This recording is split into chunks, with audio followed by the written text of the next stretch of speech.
When you think of Final Fantasy VII, names like Sephiroth, Cloud, and Aerith come to mind immediately.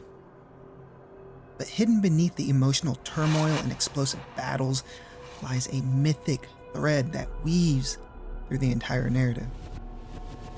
The Cetra, the so-called Ancients.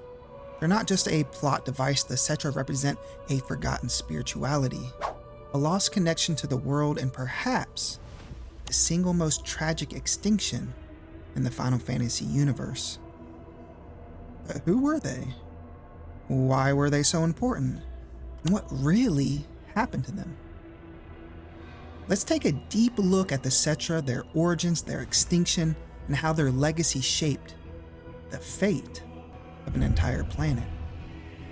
The Cetra, or Ancients, were a race of highly spiritual beings who predate modern humans.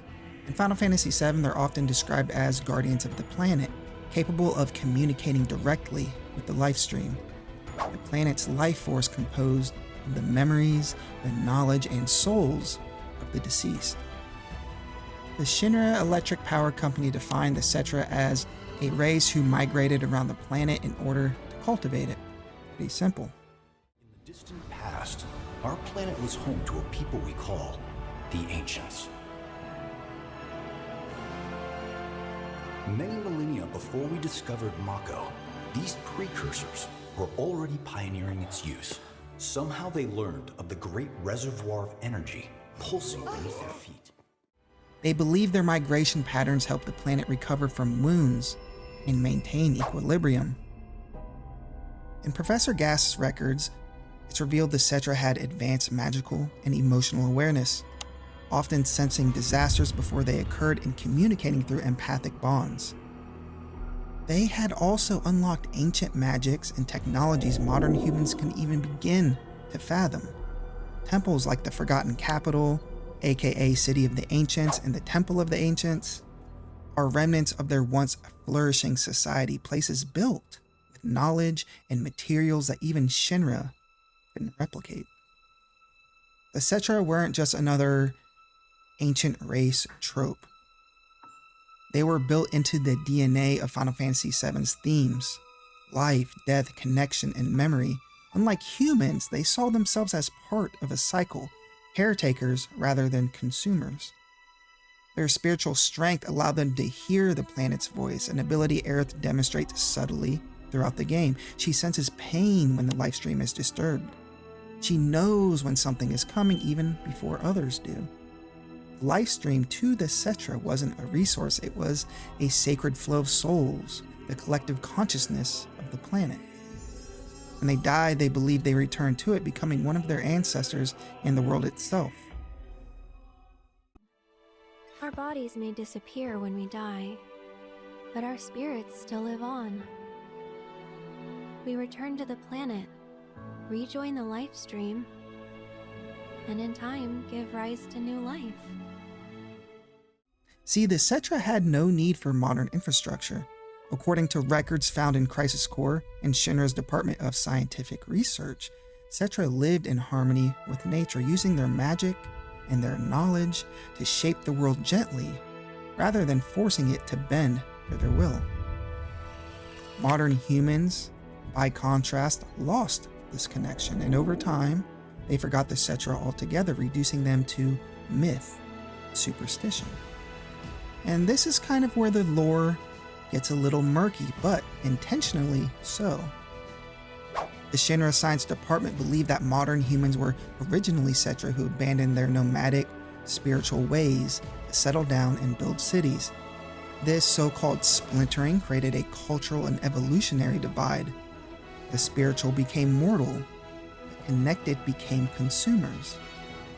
It's never really made clear whether this was a choice or a slow corruption, but the implication is that the majority of humanity are descendants of a Cetra race who cut themselves off from the planet in pursuit of comfort and control. According to the Shinra Mythos Project, humanity considered the Cetra dangerous at one point, likely due to their abilities. This is important. The extinction of the Cetra is not just about Jenova. They were an already dwindling group, spiritually isolated, possibly hunted, and tragically misunderstood by those who once walked alongside them. Around 2,000 years before the events of Final Fantasy VII, a calamity struck. The calamity struck Jenova. An alien life form, classified later by Shinra as a calamity from the skies, crash landed on the planet in a meteorite impact that created the Northern Crater, the infamous Northern Crater.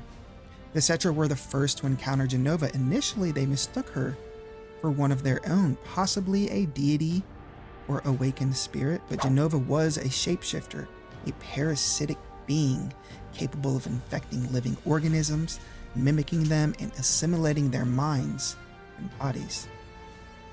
She massacred entire Cetra communities using her power to sow chaos and manipulate memories. The Cetra eventually realized the truth and waged war to seal her away. This war was cataclysmic. The planet itself intervened by creating weapons. Those weapons, enormous biological guardians designed to eliminate planetary threats. But with the threat sealed, rather than just destroyed, the weapons were put into slumber. The survivors of the Cetra scattered, some assimilated into human society, some disappeared entirely. From that point on, the Cetra faded into legend. And many years later, Aerith Gainsborough is described as the last living Cetra, or more precisely, the last living person with pure Cetra blood. Her mother, Ifalna, was a full-blooded Cetra held captive by Shinra for experimentation. Aerith was born in Shinra's custody, later escaping with her mother to the slums of Midgar. After her mother's death, Aerith was raised by Elmira and lived under the constant surveillance of the Shinra Science Department, particularly Hojo, who saw her as the key to locating the Promised Land.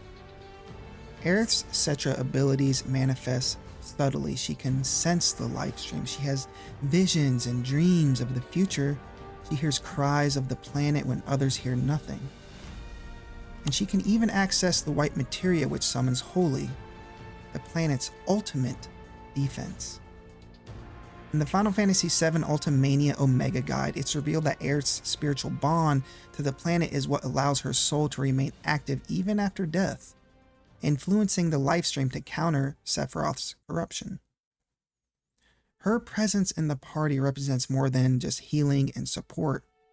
She's the last thread connecting the modern world to its ancient past. The Cetra are one of the few so-called ancient races in video games that truly feel tragic, not just because they're gone, but because the world just doesn't care. They're not revered, they're not mourned, they're not looked up to. Most people don't even believe they existed. Shinra sees them only as a means to an end. And Sephiroth wants to use their legacy to ascend to godhood. And humans, the supposed successors to the Cetra, are basically unaware of how much they've lost. Spoiler, Aerith's death isn't just emotionally devastating, it's symbolic. The last full-blooded Cetra dies trying to save a world that forgot her people ever even existed. In the game's original final cutscene, the 500 years later one, Midgar is in ruins and nature has reclaimed the land. And it's strongly implied that the planet did heal, possibly thanks to Aerith's intervention, the final act of the Cetra. And so, the Cetra represent the thematic heart of Final Fantasy VII. They embody the tension between spirituality and industrialization, memory and forgetting, nature and exploitation. But more than that, they echo something deeply familiar from our own world, a lost knowledge of ancient civilizations. Yes, I am going into my Joe Rogan podcast moment, but think of the Greeks, the Romans, Mesopotamians, or ancient Egyptians. These cultures built architectural wonders, developed complex philosophies, and understood the natural world in ways we often forget today. And despite all of our modern advancement, There is an eerie truth that ancient societies often understood things we've since lost, not just engineering feats, but a kind of like holistic awareness. The Cetra are kind of like that in a way. A civilization that doesn't exploit the planet, but listen to it. They were advanced not in machines, but in meaning. And that's something we rarely value in modernity, both in-game and sometimes even in real life. Their extinction is a metaphor for the wisdom we bury beneath progress.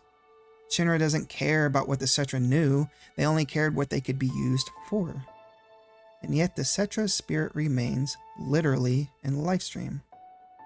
Aerith's legacy is that of the final voice of a forgotten race, still trying to save a world that lost its way. And just like the ruins of the Athens or Babylon, their knowledge may still whisper in the cracks of the earth, if someone's willing to listen. So here's some questions I'd like you guys to consider. Was the Promised Land even real? Or was it just like a metaphor for inner peace? Are modern humans inherently disconnected, or can they relearn what the Cetra knew? And are the Cetra meant to reflect how we treat our own past civilizations, as myth or as lost wisdom? Let me know in the comments. I appreciate you guys watching.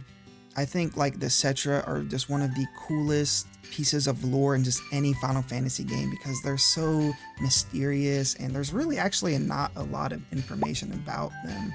At least it's kind of hard to come by. I know I can go to the Final Fantasy wiki and look up a bunch of stuff, but yeah, just like actually in the game, there's not like a whole lot of lore and stuff. So it's really cool to just like learn about them when I was making this video. So yeah, I appreciate you guys tuning in. Don't forget to like and subscribe if you made it this far for more RPG content. I'm always thinking of great new stuff when I'm on the crapper. So have an amazing day and God bless.